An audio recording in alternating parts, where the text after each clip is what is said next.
Vijayanagar empire का administration देखते हैं। The king enjoyed absolute authority in executive, judiciary and legislative matter. मतलब executive हो, जुडिशियरी हो या लेजिस्लेटिव मैटर, हर एक चीज़ में किंग की ही एब्सोल्यूट अथॉरिटी होती थी। मतलब सबसे पावरफुल किंग ही था। उसके बाद आगे देखते हैं। इसमें सक्सेशन कैसा था? सक्सेशन हेरिडेटरी था। हेरिडेटरी, राजा का बेटा ही राजा बनेगा। इनका जो एडमिनिस्ट्रेशन था वो डिवाइडेड था मंडलम में, नाडु में, स्थलाज में एंड फाइनली सबसे छोटी यूनिट ग्राम में बटा हुआ था। आगे देखते हैं। मंडलेश्वर या नायका, ये मंडलम का हेड माना जाता था या गवर्नर कह सकते हो, माना जाता था। आगे देखते हैं इनके इनकम का सोर्स क्या था। Land revenue, tribute and gift from vassals and feudal chief से। ये इनकी रिवेन्यू इनकम का सोर्स था। मतलब ये इनकी इनकम का सोर्स था। और भी कुछ थे इनकम के सोर्स, जैसे custom export, taxes on various profession, इन सब पे जो टैक्स मिलता था, ये सब इनकी सोर्स ऑफ इनकम होता था। इनकी आर्मी कैसी थी? इनकी आर्मी में कैवेलरी थी, इन्फेंट्री थी, आर्टिलरी थी एंड एलिफेंट थे। ये सब कुछ इनकी आर्मी में था। एक नायक नायक सिस्टम चलता था यहाँ पर, Nayakar system. The top grade officer of army were known as Nayakas या पॉलीगार, याद रखना। आगे देखते हैं। दे वर के granted land in lieu of their service. इनको ना सर्विस के बदले लैंड दे दी जाती थी। राजा इनको लैंड दे देगा, उसके बदले ये राजा के यहाँ काम करेंगे। ठीक है, तो उस लैंड को क्या कहते थे? अमारम। एक होती थी मान्यम, ये टैक्स फ्री लैंड होती थी। उसके बाद आगे देखते हैं।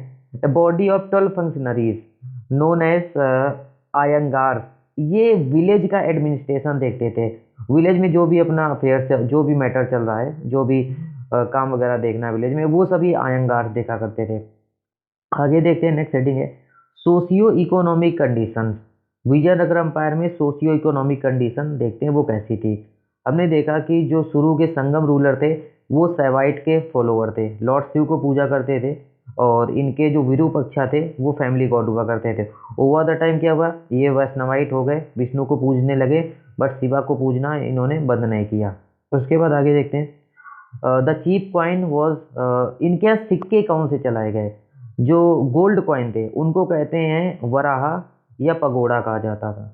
एक और सिक्का होता था पार्था, ये पगोड़ा का या वराहा का हाफ होता था। एक होता था फनम, ये 1/10 होता था पार्था का। टार वॉज सिल्वर कॉइन, ये सिल्वर कॉइन होता था। जीतल ये कॉपर कॉइन होता था। ठीक है। चीप एक्सपोर्ट आइटम क्या थे? एक्सपोर्ट क्या क्या करते थे?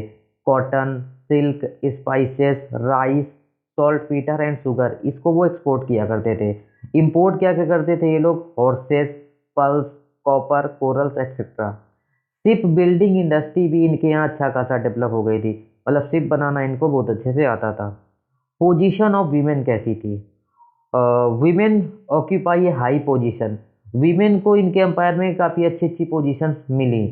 ये एक्टिव पार्ट लेती थी पॉलिटिकल, पॉलिटिक्स में, सोशल लाइफ में and sorry literary life of empire. मतलब पॉलिटिकल लाइफ, पॉलिटिकल सिस्टम हो या सोशल हो या लिटरेरी, हर एक फील्ड में इनका इम्पोर्टेंट रोल हुआ करता था। मतलब इम्पोर्टेंट पोजीशन इनको मिल गई थी।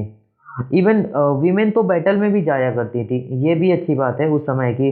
वैसे ज़्यादा उस समय किसी एम्पायर में ऐसा नहीं था कि वीमेन बैटल में जाए, तो ये बहुत बड़ी बात है कि वीमेन बैटल में जाया करती थी। तो it was the only empire in medieval India which employed women in state service. यही एक एम्पायर है मिडीवल इंडिया में जिसने वीमेन को स्टेट सर्विस में एम्प्लॉय किया था, और कोई एम्पायर इतना वीमेन को देता नहीं था काम वगैरह। ठीक है, तो वीमेन की काफ़ी अच्छी खासी पोजीशन थी, ये एक अच्छी बात है इस एम्पायर की। आगे देखते हैं। Window remarriage was promoted. Window remarriage को भी इन लोगों ने बहुत अच्छे से प्रमोट किया था।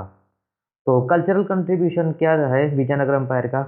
इन्होंने विजयनगर एम्पायर आर्किटेक्चर में तो बहुत अच्छा थे ही, तो इन्होंने क्या करा, टॉल के राया गोपुरम, बड़े बड़े गोपुरम बनवाए। गोपुरम मतलब होता है गेटवे, तो बड़े बड़े गेटवे बनवाए मंदिर के सामने। ठीक है।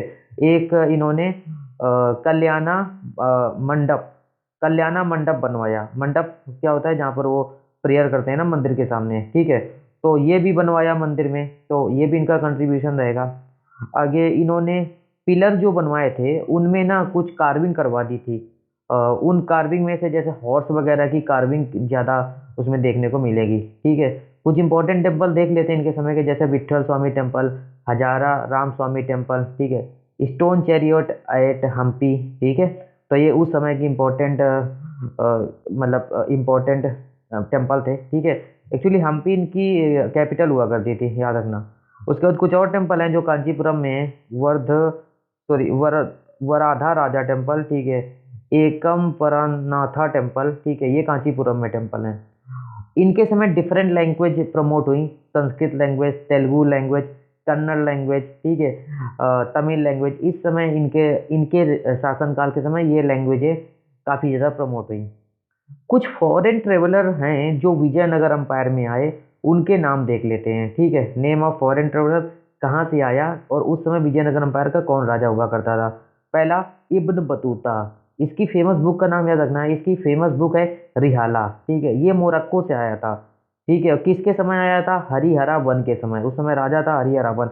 तो इब्न बतूता की मैंने फोटो लगा रखी, ये है पर्सन इब्न बतूता। ठीक है, और ये है अफ्रीका में कंट्री, नॉर्थ वेस्टर्न अफ्रीका का कंट्री है ये, नॉर्थ वेस्टर्न अफ्रीका में ये कंट्री आता है मोरक्को। ठीक है, अब आगे नेक्स्ट पर्सन कौन था, नेक्स्ट है तुम्हारा ओके निकोलो दी कोंटी। ये इटली से आया था देवराया सेकंड के समय में। ठीक है, तो ये इटली का मैप तो इजीली पा सकते हो। ठीक है, यहाँ पर इटली का मैप हालांकि लगा रखा है, ये देखो ये है इटली। ठीक है, तो यूरोप का कंट्री है, सिंपली देख सकते हो। उसके बाद नेक्स्ट पर्सन है अब्दुल रज्जाक। ठीक है, ये पर्सिया से आया था देवराया सेकंड के समय। एक है नेक्स्ट पर्सन है निकितिन, ये रसिया से आया था विरूपाक्षा राया सेकंड के समय। एक और इम्पोर्टेंट पर्सन है, ठीक है, जो दुआर्ते बारबोसा, इसका नाम, ये पुर्तगाल से आया था। ठीक है, कृष्णदेव राय के समय में। ठीक है, एक आया था डोमिंगो पाइस, ये पुर्तगाल से आया था, ये भी पुर्तगाल से था, ये भी कृष्णदेव राय के समय आया था। ठीक है, एक आया था फर्नाजो नूनीज, ये भी पुर्तगाल से आया था, ये अचयूता देव राया के समय आया था। एक और पर्सन था मार्को पोलो, वो वेनिस से आया था। ठीक है, हालांकि ये थोड़ा पहले आ गया था विजयनगर एम्पायर के इस्टेब्लिश होने से पहले। इसका टाइम पीरियड रहेगा 1288 से 1292। ये आया था उस समय पांड्या किंग का रूल हुआ करता था। ये वेनिस जगह कहाँ पर, इसको देख लेते हैं, ये जगह है देखो। ठीक है, ये जगह है इटली के पास वेनिस। ठीक है, तो ये याद रखना ये लोकेशन। तो इस तरीके से ये विजयनगर एम्पायर को हमने पूरा खत्म कर लिया। नेक्स्ट टॉपिक आएगा हमारा इसमें बहमनी किंगडम, उसको हम आगे फिर देखेंगे। ठीक है, तो इसी के साथ हमारा विजयनगर एम्पायर होता है खत्म।